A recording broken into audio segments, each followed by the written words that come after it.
حبيب قلوبنا وطبيب نفوسنا أبي القاسم المصطفى محمد اللهم صل على محمد وعلى محمد وعلى أهل بيته الطيبين الطاهرين المعصومين المنتجبين أما بعد السلام عليكم ورحمة الله وبركاته.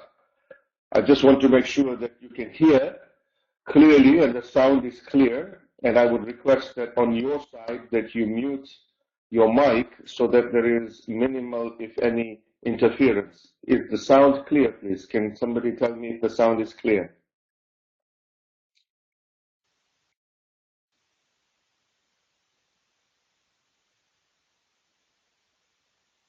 Can you hear me?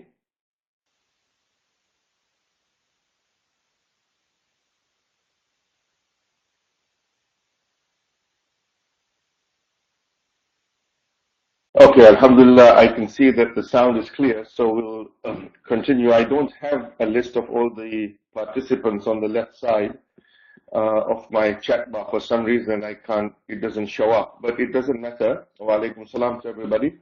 It doesn't matter. So, but I will continue with this so we can conclude within the time allocated. Bismillah ar-Rahman ar-Rahim. We are going to talk about fasting and your health in Shahru Ramadan. Of course, the holy month of Ramadan is almost upon us, and with the holy month of Ramadan being almost upon us, it is a month of course, spirituality, a month of worship, the month and the season of the Holy Quran, and the gates of the mercy of Allah subhanahu wa ta'ala are open for all of us in this holy month. And we thank Allah subhanahu wa ta'ala that He has given us the tawfiq, and inshallah will give us the tawfiq, inshallah, to be able to witness this holy month and to be able to witness the nights of Laylatul Qadr, inshallah wa ta'ala. But in order for us to do that, we want to make sure that we take maximum benefit from this month. And in so doing, we have to make sure that our fasting habits are in such a way that for our physical body, for our health, for our concentration, for our ability to be able to appropriately worship Allah, that our body actually is going to assist us in doing that. And in that, we have to make sure that our fasting in this holy month of Ramadan is done in such a way that it will help us to take maximum benefit from the spirituality of the holy month of Ramadan. And that is why we are having this particular webinar. Of course, the holy month of Ramadan in the West this year again is a year where the fasts are extremely long. In some parts of Canada, for example, they're almost 19 and a half hours. In some parts, they're 18 hours. So it's between 18 and 19 and a half hours. So my focus today is to talk about the health issues related to the fasting. What I will do in this presentation is to review the effects of fasting on the health of the individual, especially during long fasts. We'll look at what precautions we're going to take to ensure that we are going to be fasting in a healthy way. And of course, maximizing our spiritual opportunities by keeping our body healthy. And then we'll talk about some special considerations, especially for people who have certain chronic illnesses, and then opportunities for enhancing long health habits in the long term. That we will develop, inshallah, with respect to fasting as well. The most important thing that I want you to remember is, I call it the 5 M's. If we remember these 5 M's, then I think that you will see that you will have a reasonably smooth and healthy fasting period during the holy month of Ramadan. The first M is regarding monitoring your health. It's important to monitor your health on an ongoing basis. If you are, for example, a diabetic, you need to make sure that you're monitoring your glucose levels, your sugar levels, whilst you're in the fast. Monitoring your glucose during the holy month of Ramadan does not invalidate your fast. So if you have to prick your finger to take a little bit of blood, that should not in any way break your fast. If you have high blood pressure, for example, and you have a blood pressure machine at home, then monitoring your blood pressure during the day is actually a good idea, and I'll talk about that. The other most important thing is to make sure that we plan our meals. So meal planning is a very important aspect of the holy month of Ramadan and fasting in a healthy way. Um, and then making the most of the fasting, which is trying to make sure that as you are fasting, you make the most of the actual day of fasting in a healthy way so that it helps you with the fasting. The fourth M is medication management. A lot of us are on different types of medication, and so we need to make sure that the medications are adjusted in a way that is conducive to fasting an 18-hour or an 18 and a half hour fast. So I think that it's very important that we look at all of these particular aspects. And the last one is movement. The importance of moving during the holy month of Ramadan and not just staying sedentary and staying in one place or sleeping all day. Although I know that the Holy Prophet's hadith is that even your sleep has benefits whilst you're fasting.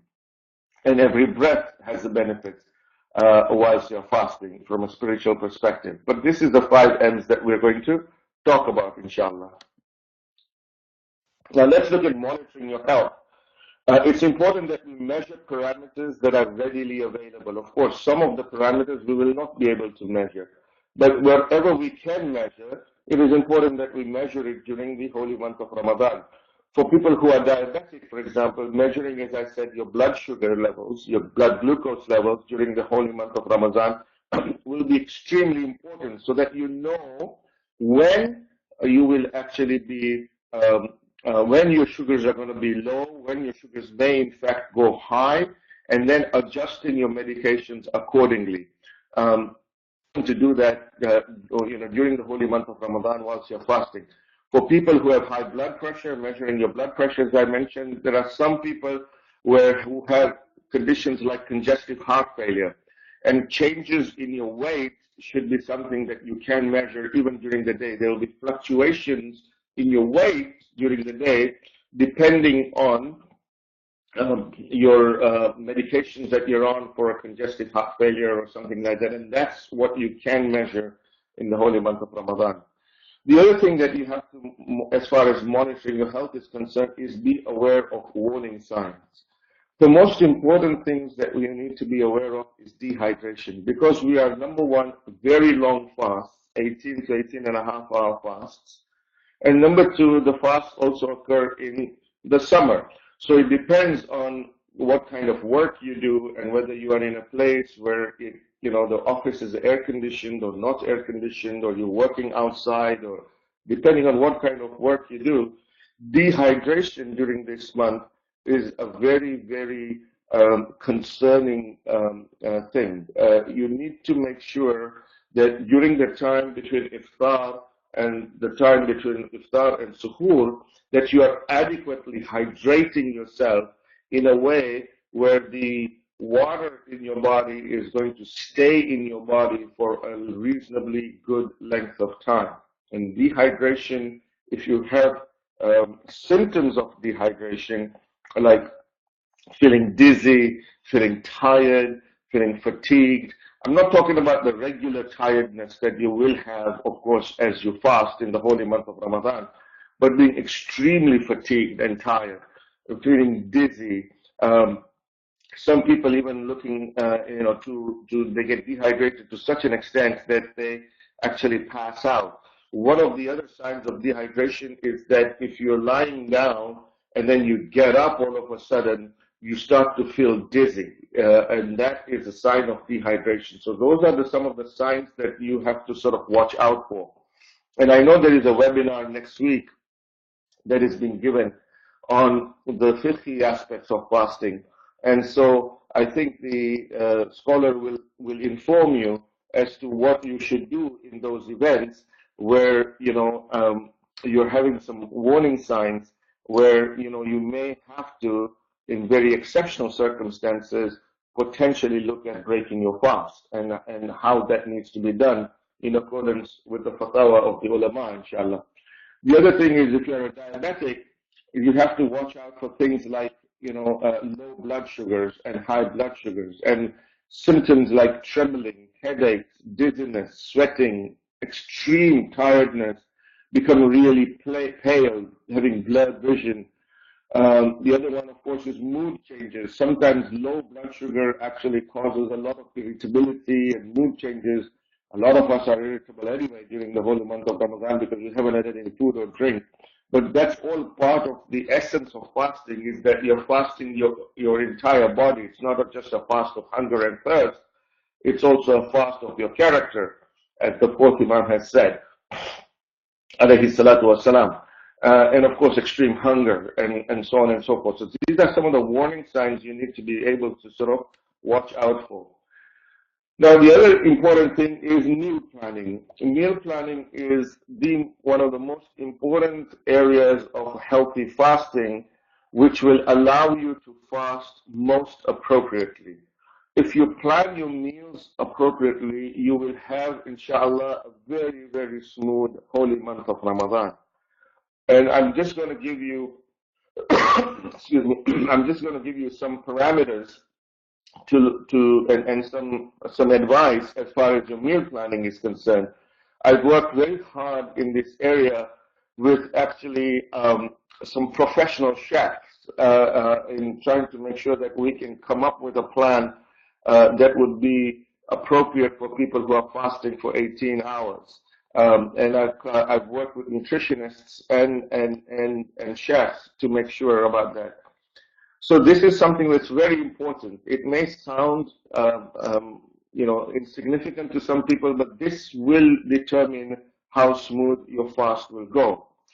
The first thing is that you must avoid greasy fried foods and heavy sweets at iftar for sure. Because what you want to try and avoid is a peak in your sugar levels and then a dip immediately after that. And that happens when we eat, a lot of sweets, a lot of sugars right at the time of iftar. And I'm talking about refined sugars, right? We want to avoid those whether you are a diabetic or you're not a diabetic. It is not a good idea to have peak fried foods and heavy sugars, heavy sweets at the time of iftar. You want to eat something that what we call a complex carbohydrates. You want to have a sustained release of sugar and fats and carbohydrates in your diet. So if you are in the habit in the holy month of Ramadan to eat pakoras and fried samosas and kebabs, then it would not be a good idea. You can send them to me and I will look after those foods for you at my own place, and then maybe I will have them, but you are not allowed to have them. It will cause a problem.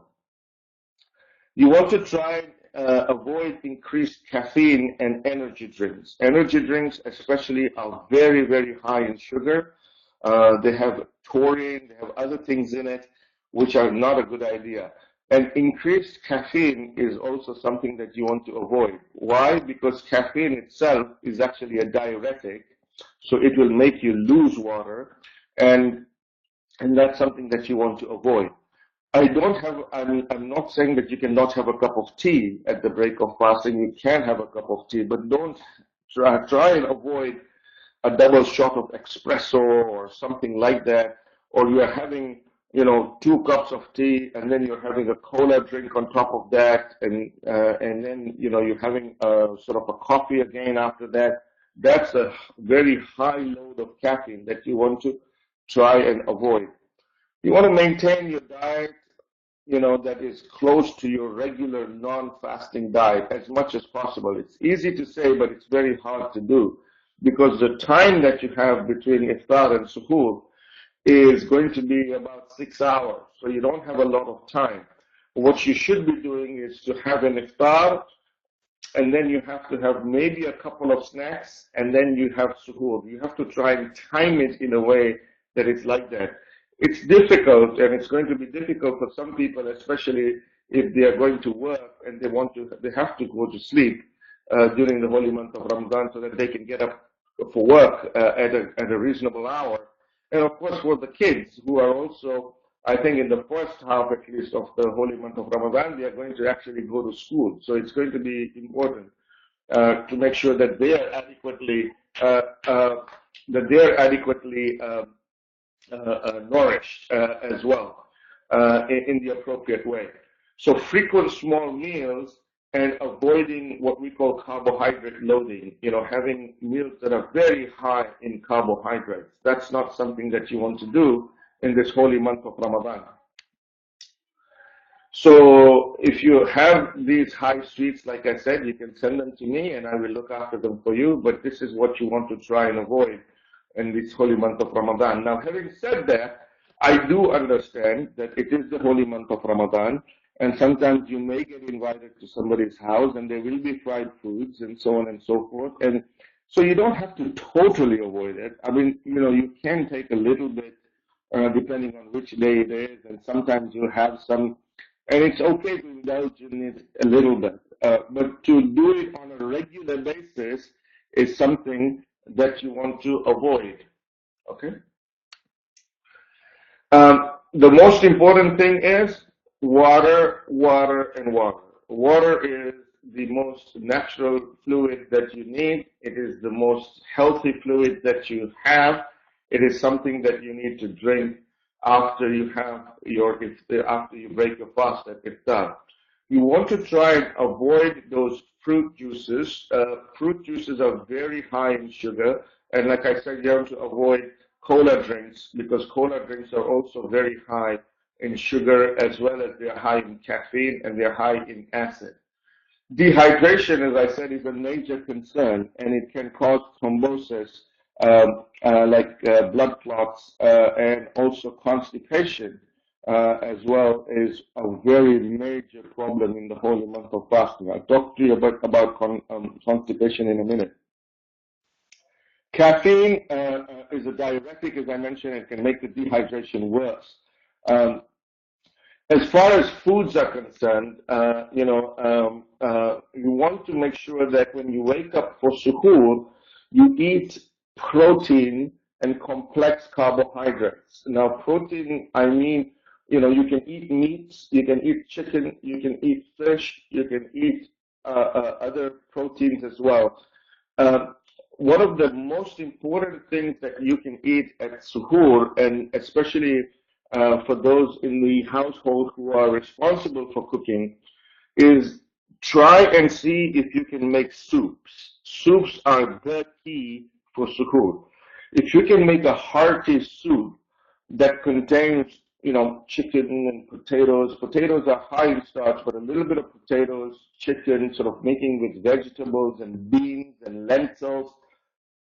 That kind of a hearty soup is going to be extremely useful, especially for suhoor. Now, I know you can't have soups just for 30 days, but if you can make soups and use that as one of the most important parts of suhoor, because it contains, number one, fluid, and because it contains complex carbohydrates, then what happens is that the water will actually release slowly over the whole day.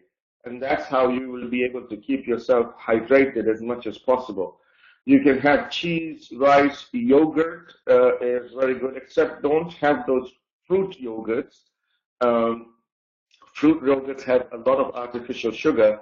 If you like sort of sweetish yogurts, then have yogurt and then put fresh fruits in it yourself and eat that. Try and avoid multi-grain breads because multi-grain breads actually attract water from your gut. So you will actually lose water with multi-grain bread. You're better off eating whole wheat bread. One of the things that the chefs that I was working with gave me a tip, and I tried this. She said to me that, take an avocado, for example, cut it up into small pieces, put some cucumber in it, because cucumber is high in the water content, and then sprinkle some feta cheese on it, and then put some pepper in it, not salt, okay, because feta cheese already contains a lot of salt. So, and then use avocado, cucumber, sprinkle some feta cheese on it, and then have that. It's really actually quite tasty. You can put a little bit of spice on it if you want, and it will sort of give you a feeling of fullness as well. And the nutrients and everything will be released slowly over the day. Also, I know some people have a lot of habit of eating cereals which have high sugar in it. So just be careful of the kind of cereals that you eat. Oatmeal actually is probably the best thing. I guess in England they call it porridge.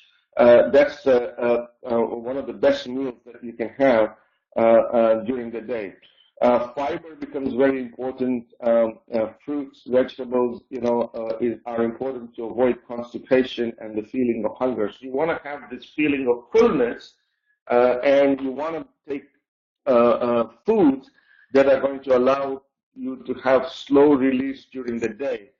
Taking fried foods and high sugar may give you a feeling of fullness initially, but by the time you wake up, or by the time it's 10 o'clock in the morning, you will get a real dip in your sugars, and and you will get into trouble by the time you get into the afternoon. And then you still have 6 or 7 hours left of your fast. So that's the kind of thing that you want to do. Now, there are some people who have a lot of constipation, and you just can't get away from it. It's an 18-hour fast. When you don't have enough water during the day, you're not moving as much during the day, you will end up being constipated. And this can be a real problem for a lot of people. And one of the things that you can do if you're one of these individuals who has a lot of issues with constipation, is you can probably in this holy month of Ramadan take some laxatives, but don't take laxatives that are going to attract water from your gut. If you're going to take something, take Senasides or Sena tablets or Senacot.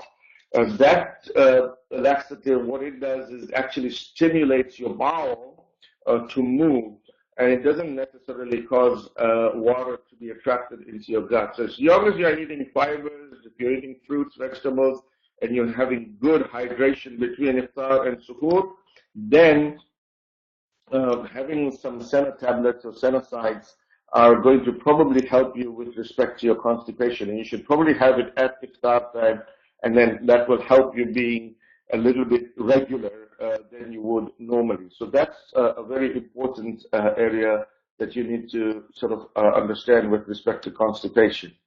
Again, you want to avoid spicy foods as much as possible, but there is times when you can have it, of course, now and then. It is the holy month of Ramadan, and you will be invited to good places where, inshallah, they'll make good food for you, and you will have to enjoy that as well. So don't deprive yourself completely for that. There is lots of research that shows that actually a good healthy diet in the holy month of Ramadan actually has a very significant impact on blood pressure control and also high cholesterol.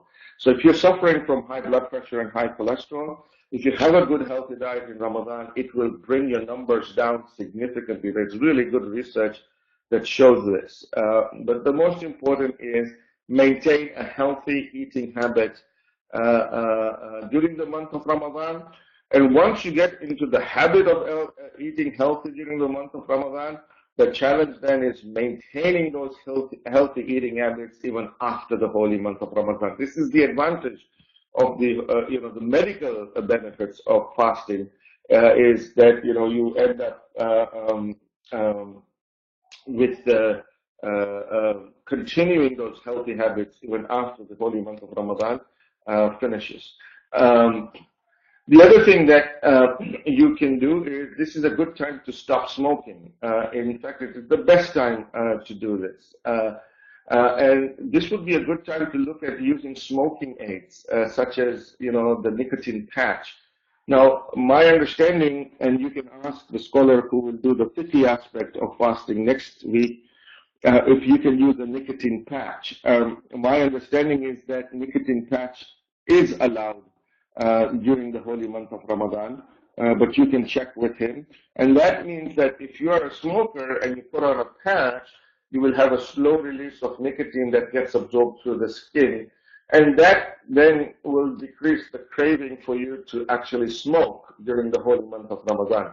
The advantage of that is that, of course, in iftar, you don't want to take off the patch and just start smoking lots of cigarettes. What you want to try and do is to maintain that patch in a way that allows you, in this holy month of Ramadan, to kick the habit of smoking. So that's really one of the most advantageous thing that can happen as far as the medical benefits of fasting are concerned in this holy month of Ramadan.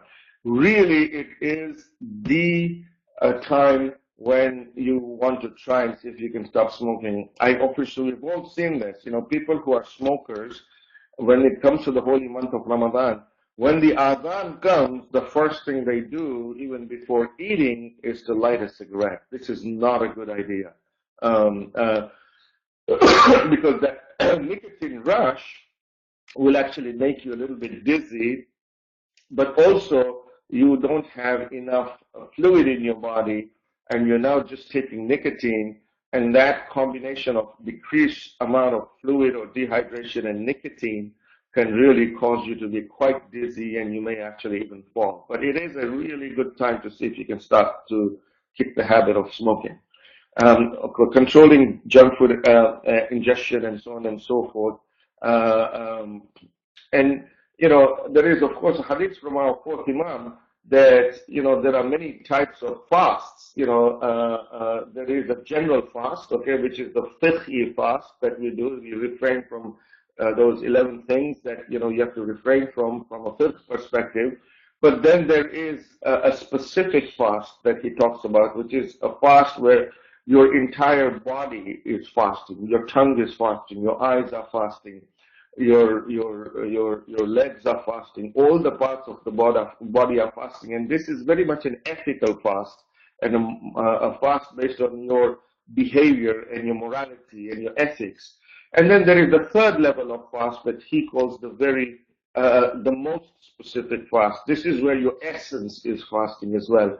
This is where your spirit is fasting as well. So these are the things that you have to put in mind even when you're looking at the medical and the physical aspects of fasting, is that you're not just trying to do something so you're staying just away from food and water, but you want to be able to eat in a way that allows you to also manifest the specific fast and the most specific fast as outlined by our fourth holy Imam, Imam Al-Abidin alayhi salatu wasalam. The next M is medication management. It's important that you visit your family physician or your GP before the month of Ramadan. The month of Ramadan is almost upon us, so you really ought to have already done this, or if you haven't, you must do this if you have lots of medical illnesses, because certain medications will need to be adjusted. Some may even need to be stopped temporarily, depending on what condition you have and what medications you're on. These days, for example, in people who have type 2 diabetics, most of the medications can actually be adjusted so that you can still continue to actually fast. And they will still help you with your sugar control. Of course, if you're at a very high risk, then there may be some things that you need to adjust or stop, or you may decide that you are unable to fast. And that will be your decision.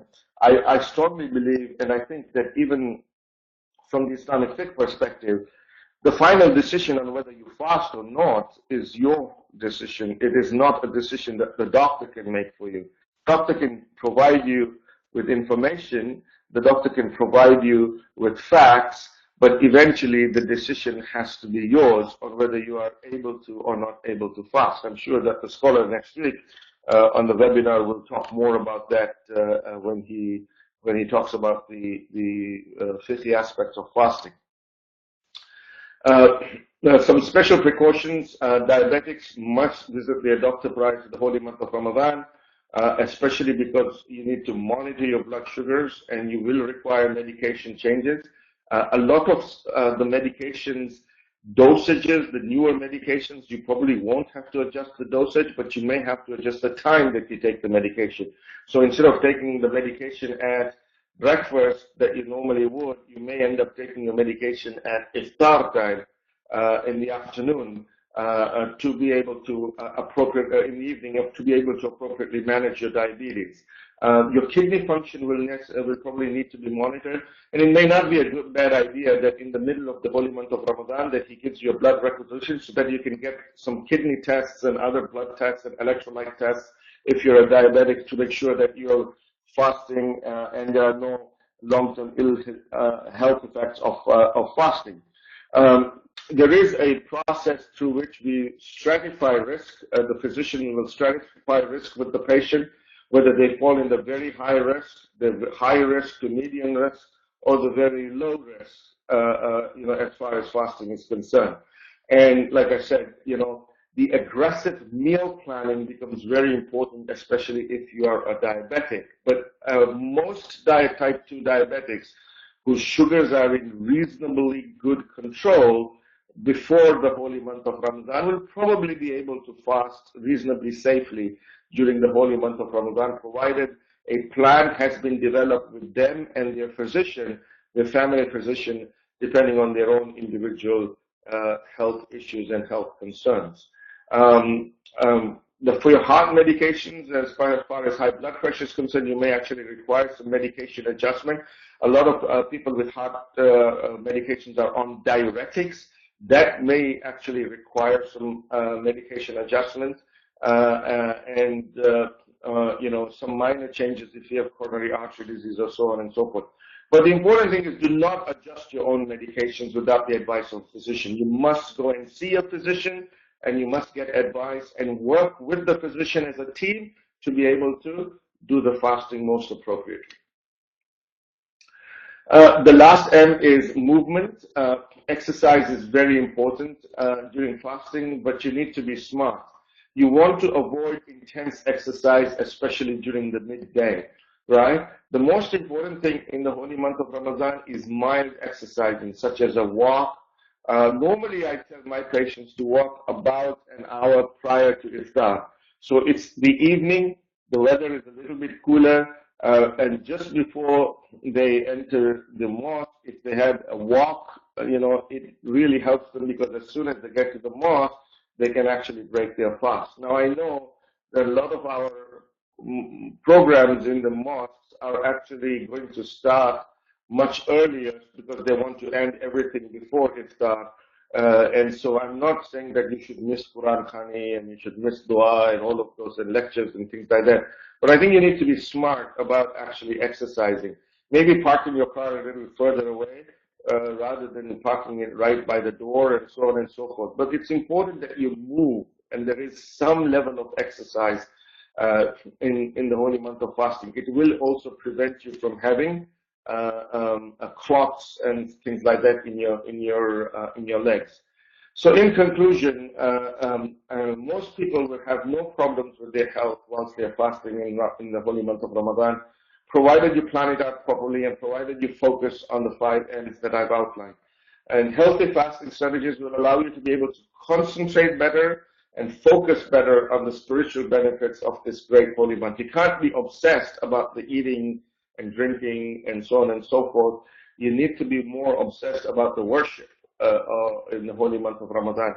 But if you get into a routine, if you get into a process where you're eating in a healthy way and you're eating in a smart way, then inshallah this holy month of Ramadan will be most beneficial to all of us. And we pray to Allah subhanahu wa ta'ala that He showers His blessings on us on this holy month of Ramadan, and that we are able to witness not only the general fast, but we are able to witness the specific fast and the most specific fast as outlined by our holy Imam Sajjad, salawatullahi wa salamu alayhi. I'm going to stop here and I'm going to take any questions that you may have or any comments that you may have to make. You can type them on the left side. I think I will get them if you type them on the bar here, and then I can answer any questions.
maybe this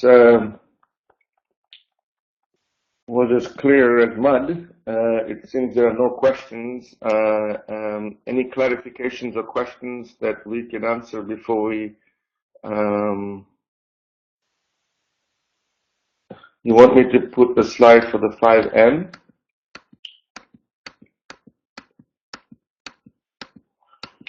I think the slides and the presentation is going to be available on the Academy of Islam website. I'm not sure. I don't know if the Academy administrators are on, but I think that they normally put the slide and the webinar on the website, so you can always access that if you need to access it in the future.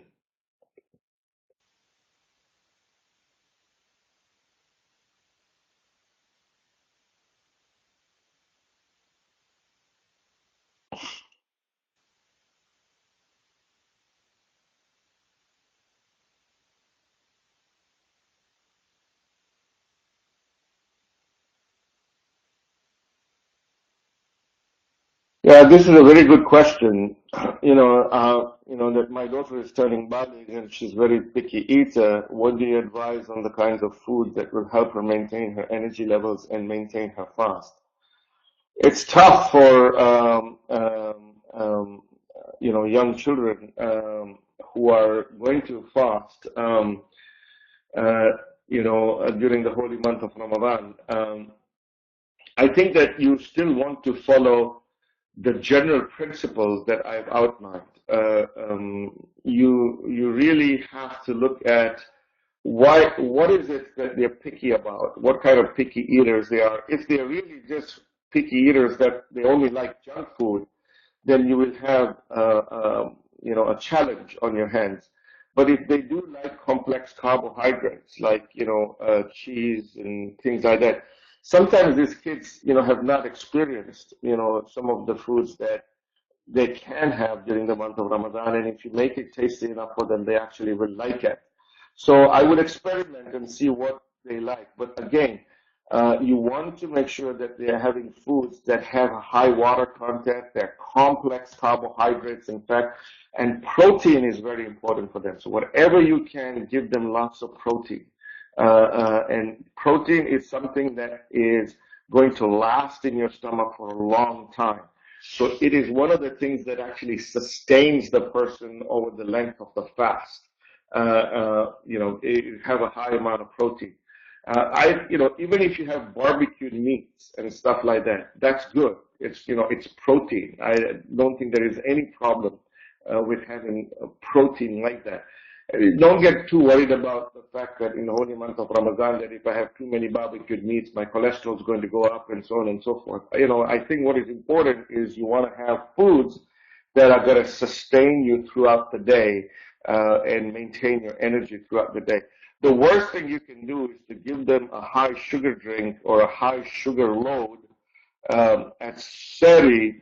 So I'm thinking that if I give them this, they'll have lots of energy during the day. They won't. They'll have lots of energy initially, but then by the time it's noon, they will have a real dip in their sugars, and they will not have any energy left after that. In fact, they'll be worse. The other thing you want to be careful of with with kids, is that they actually tend to lose water a lot more than adults. They are also much, much more active than adults, and sometimes they don't realize how active they are. So dehydration can be a major concern. So controlling their activity in a reasonable way, getting them to actually, take a nap in the afternoon, when they come back from school or something like that, is really important. Let's have them rest, for some of the hours of the fasting day, to help them, conserve some energy, conserve some water, so that they can actually have a successful fast.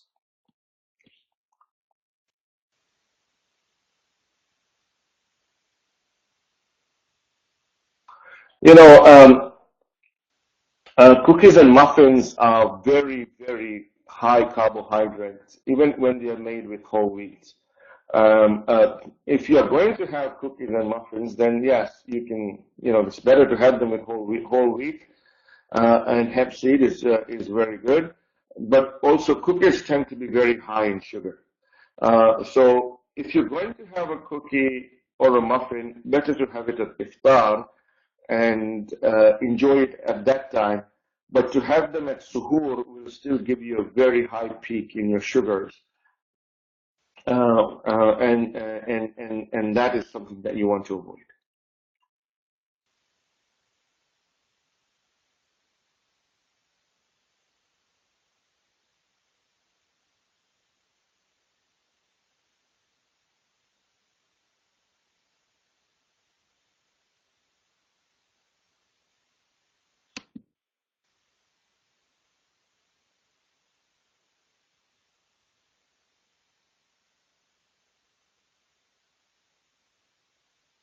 So I think that we have sort of reached the 45 minutes mark that we had outlined for this webinar. I'll give you about 20, 30 seconds if there is another question. Otherwise, I'm asking the Academy administrators if we can end this if there are no further questions.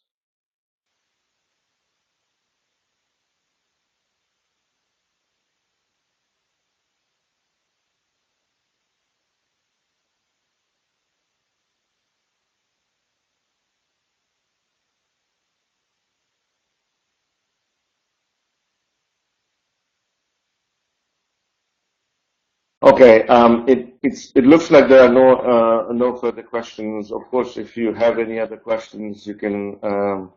Yeah, sleep is a huge issue, Mehboobai.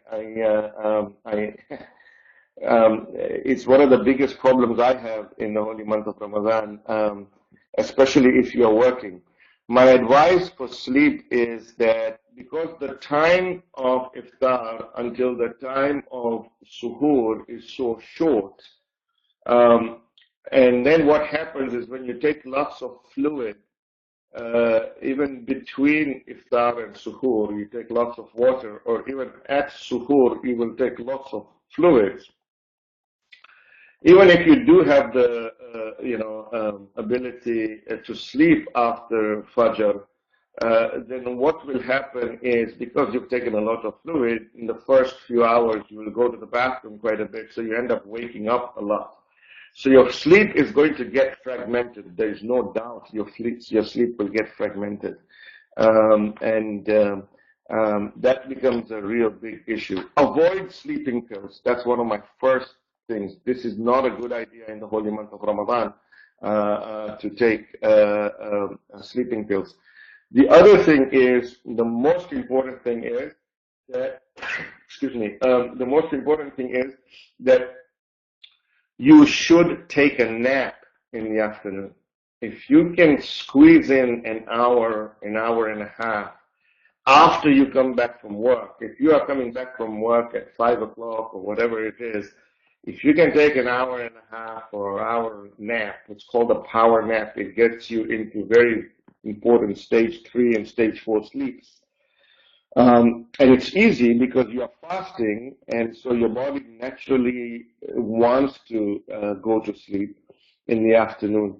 That is one of the most healthiest things that you can do, is to sleep in the afternoon and take that nap. And it's good because you sleep in the afternoon and then you wake up just before iftar, you get ready, and then you go to the mosque, inshallah, to participate in the programs.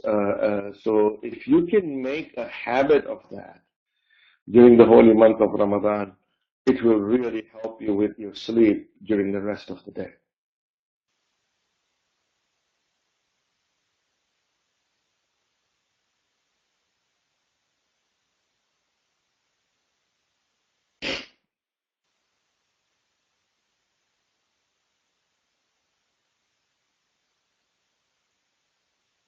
Okay, so I think, Mohammad, I think we are done. Shall we sign off?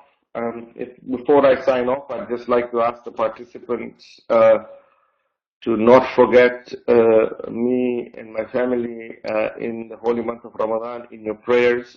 Please remember, let us all remember each other in this holy month of Ramadan. It is a huge blessing from Allah that we are inshallah going to be able to witness this holy month of Ramadan once again this year. Please remember us in your du'as.